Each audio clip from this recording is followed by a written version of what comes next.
少女野外生存挑战第一天，徒手抓深山大老鼠，充满了惊险与刺激，就像一部扣人心弦的冒险小说。少女毅然决然地踏上了漫长而艰辛的徒步旅程，肩负着自制的弓弩。她的目的地是深山腹地，那里隐藏着无数挑战和未知。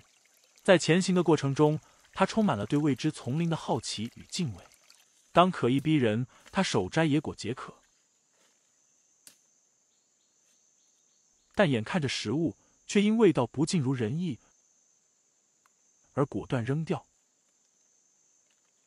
展现了她的果敢和果断。随着脚步的深入，少女进入了一片茂密的竹林。她敏锐的丛林经验让她留意到地上的土壤，仿佛曾经被什么生物刨挖过。她的直觉告诉她，这片土地曾被老鼠扒过，那是她下一步行动的线索。她踏前一步，从背后取出一条剑，弯下要就往土里扎，然后在边上发现了老鼠排出来的粪便。他再拿着剑往另一边扎，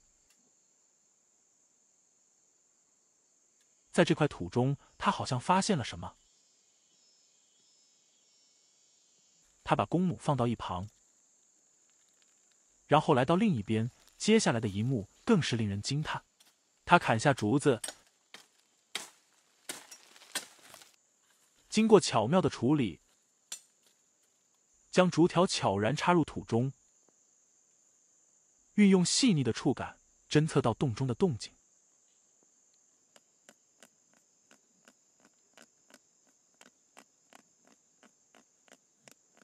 紧张的时刻来临了，他拉弓，释放箭矢，然后期待着结果。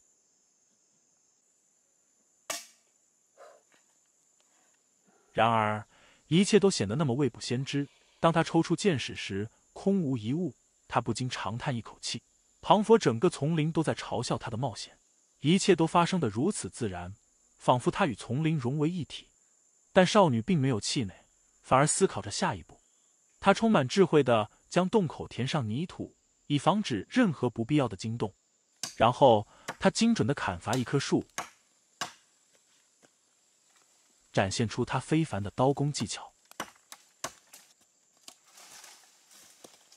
他将树干巧妙地处理成形似锉刀的形状，再将另一根树的树头削成圆柱形，并将它们带回挖掘点。细心的他用竹子探测洞的深度，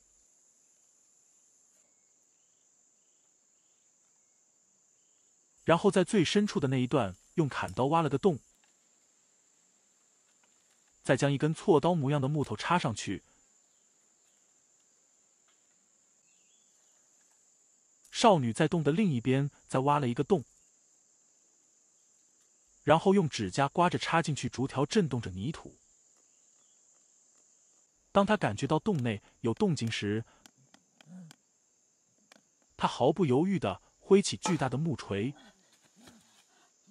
传来深山大老鼠的凶猛嗷嗷叫声。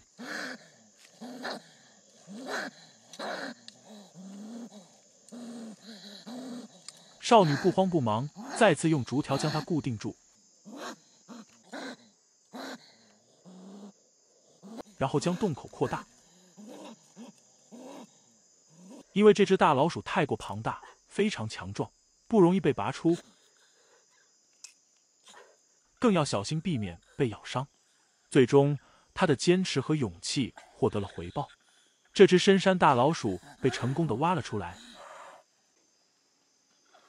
体型之大，足足7、8斤。他的大胆和技巧得以彰显。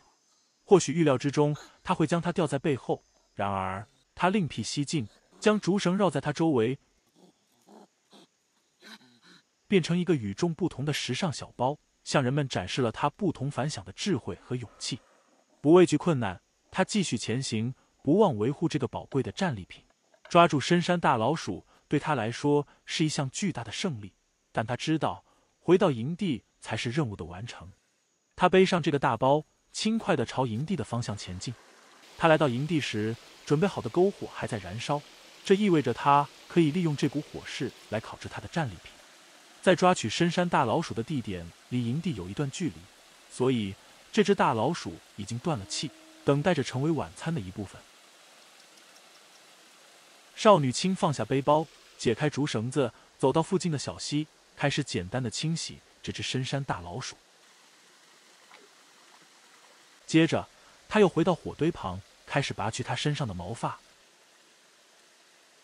展现出它的坚韧和耐心。当毛发被彻底拔光，她将深山大老鼠提到小溪边，彻底冲洗干净。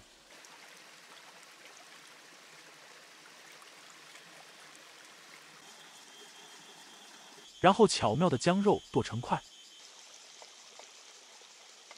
接下来，他取出一根刚刚砍下的竹筒，将这些肉块放进去，准备制作一份竹筒焖烤。他坐在一旁休息片刻，等待火力慢慢融化这些肉块。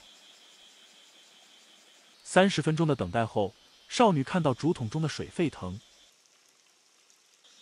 她迅速取下竹筒，将热水倒在另一根竹筒上，为自己准备了一份美味的肉食。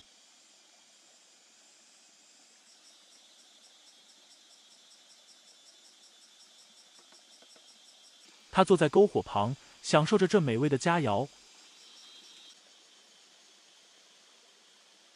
她的表情洋溢着满足，因为深山大老鼠的肉质嫩滑，宛如野猪肉，而且充满了蛋白质、维生素和微量元素等营养物质。这不仅仅是一顿美餐，更是对她勇敢和智慧的回报。最后，她喝光了竹筒中的汤，躺下休息，准备迎接第2天的挑战。这个故事不仅仅是一次野外生存的经历，更是对少女坚韧、勇敢和智慧的真实写照。这个故事告诉我们，在大自然的怀抱中，人类的求生本能和创造力无可匹敌，而每一次的挑战都是对自我的重新认知，也是对生活的热爱和尊重。就像这期节目虽然结束了，但精彩的生活将继续。我们期待着下一次的相聚，继续探寻未知的世界，感受大自然的奇妙。再见。